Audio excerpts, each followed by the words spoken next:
بسم اللہ الرحمن الرحیم۔ محترم ناظرین کرام، السلام علیکم۔ حضرت علی رضی اللہ تعالیٰ عنہ کی زندگی کا آخری سال تھا کہ ایک دن آپ نماز ادا کرنے کے بعد ممبر پر بیٹھ گئے۔ آپ نے خطبہ پڑھا اور لوگوں کو وعظ و نصیحت کرنے لگے۔ اس کے بعد ارشاد فرمایا، اے لوگو، دوسرے لوگوں کی طرح مجھے بھی عنقریب اس دنیا سے رخصت ہونا ہے، پس مجھ سے وہ باتیں پوچھ لو جو تم نہیں جانتے، تاکہ تمہاری معلومات میں اضافہ ہو۔ مجلس میں چند لمحے خاموشی رہی۔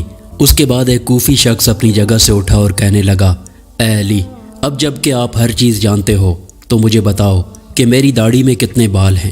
حضرت علی رضی اللہ تعالیٰ عنہ مسکرائے اور اپنے ہونٹوں پر ہونٹ رکھ دیے، لیکن ابھی آپ نے کوئی بات شروع نہ کی تھی کہ مجلس کی خاموشی ٹوٹ گئی اور ہر طرف سے چیمی گوئیوں کی آوازیں آنے لگیں۔ سب نے اپنی گردنیں بلند کی اور سوال کرنے والے کو دیکھنے لگے اور انتظار کرنے لگے کہ آپ اس سوال کا کیا جواب دیتے ہیں۔ حاضرین میں کچھ دشمن بھی موجود تھے، اس لیے کہنے لگے کہ علی کوئی جواب نہیں دے سکیں گے۔ ہر شخص کی داڑھی کے بالوں کی تعداد الگ الگ ہوتی ہے، اس لیے حضرت علی رضی اللہ تعالیٰ عنہ کو کیسے معلوم ہے کہ اس کے بالوں کی تعداد کتنی ہے؟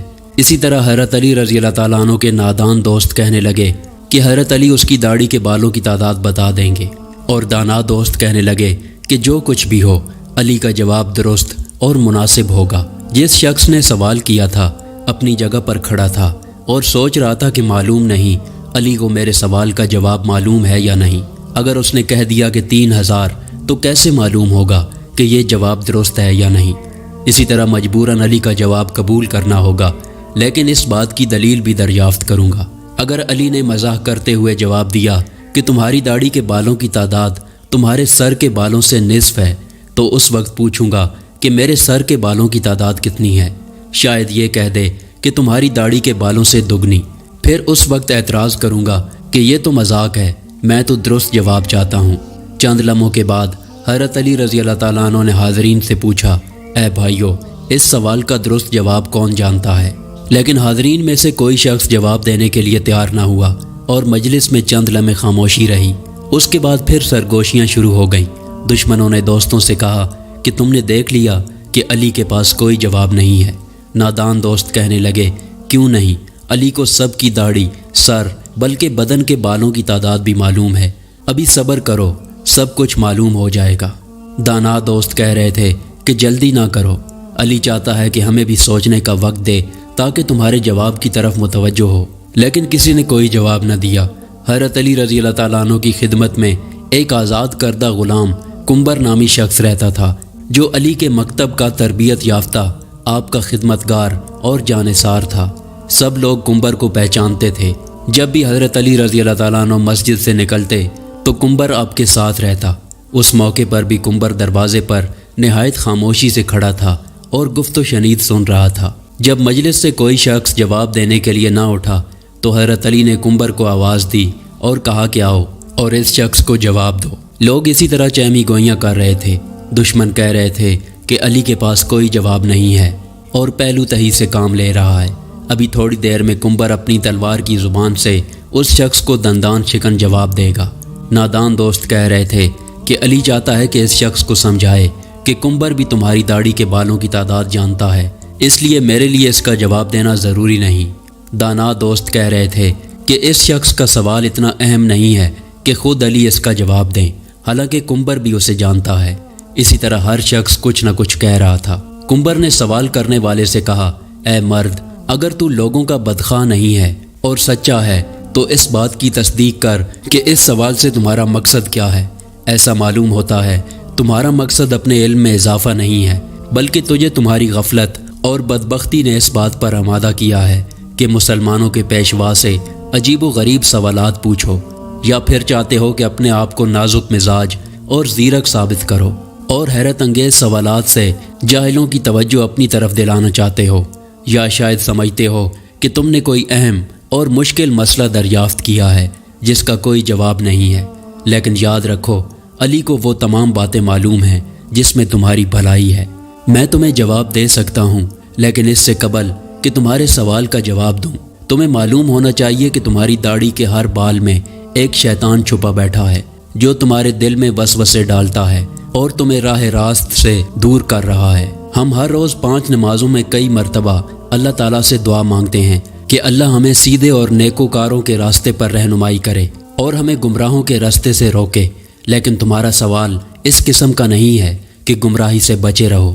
جو شخص راہ راست کی تلاش میں رہتا ہے وہ نیکی اور بھلائی کے سوالات پوچھتا ہے اور ایسی دعا مانگتا ہے کہ جس کے جاننے یا حاصل کرنے میں اس کی اپنی یا دوسروں کی سعادت اور بھلائی ہو۔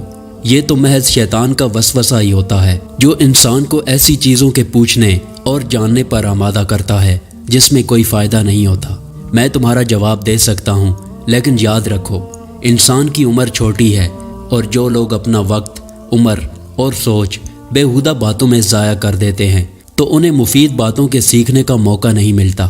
ایسے لوگوں کی کوئی قدر و قیمت نہیں رہتی، وہ کمزور اور زیر دست بن جاتے ہیں اور دشمن ان پر غلبہ پا لیتا ہے۔ پھر ایسے لوگ آ جاتے ہیں جو ان پر حکومت کرتے ہیں۔ ہماری رہنمائی کے لیے اللہ تعالیٰ کی کتاب موجود ہے جس میں کوئی کمی بیشی نہیں ہے، لیکن اللہ تعالیٰ کی کتاب بھی آسمان کے ستاروں، فرشتوں اور پیغمبروں کی تعداد بیان نہیں کرتی، اس لیے کہ کئی چیزوں کا شمار کرنا بے حاصل ہے جب تک اس میں کوئی فائدہ نہ ہو۔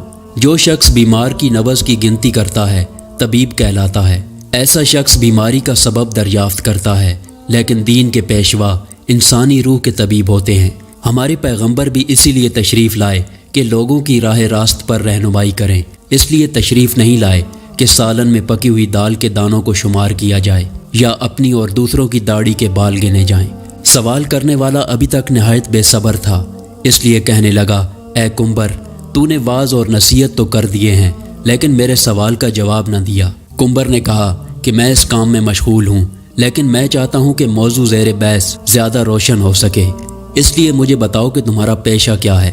سوال کرنے والے نے کہا کہ میرا پیشہ ترازو سازی ہے، میں کھجور کی لکڑی، اس کے ریشے اور پتوں سے ترازو بناتا ہوں اور فروخت کرتا ہوں، لیکن میرے پیشے اور میرے سوال میں کون سا ربط ہے؟ کمبر نے کہا کہ اس میں ربط یہ ہے کہ اگر ایک ترازو ساز 1 سال خرچ کرے اور کوشش کرے کہ عمدہ اور بہترین ترازو بنائے تو یقیناً ایسے ترازو کی پائیداری اور فائدہ زیادہ ہوگا، لیکن اگر وہ 2 دن صرف کرے اور خود ہی اندازہ کرتا رہے کہ چند ماش اور چنے کے دانے ہم وزن ہیں تو اس کا مطلب یہ ہوگا کہ اس نے اپنا وقت ضائع کیا ہے۔ اس میں شک نہیں ہے کہ جاننے اور سمجھنے میں سعادت ہے، لیکن مفید باتوں کو جاننا اور سمجھنا چاہیے۔ ہاں، اگر تم سمجھتے ہو کہ تمہاری داڑھی کے بالوں کی گنتی تمہارے لیے سود مند ہو سکتی ہے تو میں تمہیں اس کا جواب بھی دے سکتا ہوں اور تمہیں مطمئن بھی کر سکتا ہوں۔ سوال کرنے والا ابھی سنبھلنے بھی نہ پایا تھا کہ کہنے لگا کہ مجھے اس کا کوئی خاص فائدہ تو معلوم نہیں ہے، لیکن میں نے ایک سوال پوچھا ہے جس کا جواب جاننا چاہتا ہوں۔ کمبر نے کہا کہ مجھے بھی اس کا کوئی فائدہ نظر نہیں آتا، لیکن ایسے سوال سے دوسروں کا وقت ضائع کرنے اور بچوں کے افکار کو گمراہ کرنے کے علاوہ کچھ نہیں۔ لیکن تم ابھی تک اپنے سوال کا جواب مانگنے پر اصرار کر رہے ہو۔ کیا تم گنتی اور حساب جانتے ہو اور 1000 سے لے کر 10,000 تک گنتی کر سکتے ہو؟ اس نے کہا کہ ہاں جانتا ہوں۔ کمبر نے کہا کہ جو لوگ عقل مند ہیں وہ کئی مفید کام کرتے ہیں۔ اگر تجھے کسی کام کی فکر نہیں ہے اور نہ ہی کوئی مفید سوال پوچھنا چاہتے ہو تو میں بھی سمجھتا ہوں کہ ممکن ہے کہ اس گنتی سے تمہارا کوئی ذاتی مسئلہ حل ہو جائے گا۔ بہرحال یہ کام نہایت آسان ہے۔ تمہاری داڑھی کافی لمبی ہے، اسے کینچی سے کاٹ دو اور اپنے سامنے رکھ لو اور بیٹھ کر نہایت آرام سے گنتی کر لو کہ کتنے بال ہیں۔ اگر اب بھی راضی نہیں ہو تو مجھے بتاؤ۔ مسجد میں بیٹھے ہوئے لوگ بہت خوش ہوئے، کئی چہروں پر مسکراہٹ چھا گئی اور گنگناہٹ شروع ہو گئی۔ دوست اور دشمن ایک دوسرے کو دیکھنے لگے۔ دشمنوں نے کہا کہ ہم بھی اس موضوع سے غافل تھے، کمبر درست کہتا ہے۔ نادان دوست کہنے لگے کہ واقعی عجیب سوال اور عجیب جواب تھا۔ دانا دوستوں نے کہا کہ یہی وجہ تھی کہ علی نے اس کے جواب کے لیے اپنے غلام کو حکم دیا ہے۔ سوال پوچھنے والے نے شرمندگی سے کہا، اے کمبر، تو نے درست کہا ہے اور مجھے غفلت کے خواب سے بیدار کر دیا اور راہ راست پر لے آیا ہے۔ اب میں اپنی داڑھی کے بالوں کی گنتی معلوم نہیں کرنا چاہتا۔ پہلے تو میں بھی خوش تھا کہ عجیب سوال پوچھ رہا ہوں، لیکن اب سمجھ گیا ہوں کہ کوئی عجیب اور بے حاصل مسئلہ پوچھنا ہنرمندی نہیں ہے۔ میں شیطانی وسوسوں سے اللہ تعالیٰ کی پناہ مانگتا ہوں۔ اس کے علاوہ اس امر سے زیادہ خوش ہوں کہ اگرچہ سوال بیہودہ تھا لیکن جواب دینے والا عقل مند تھا۔ ویڈیو پسند آئے تو اس کو لائک کریں اور ہمارے چینل کو سبسکرائب کرنا نہ بھولیں۔ شکریہ۔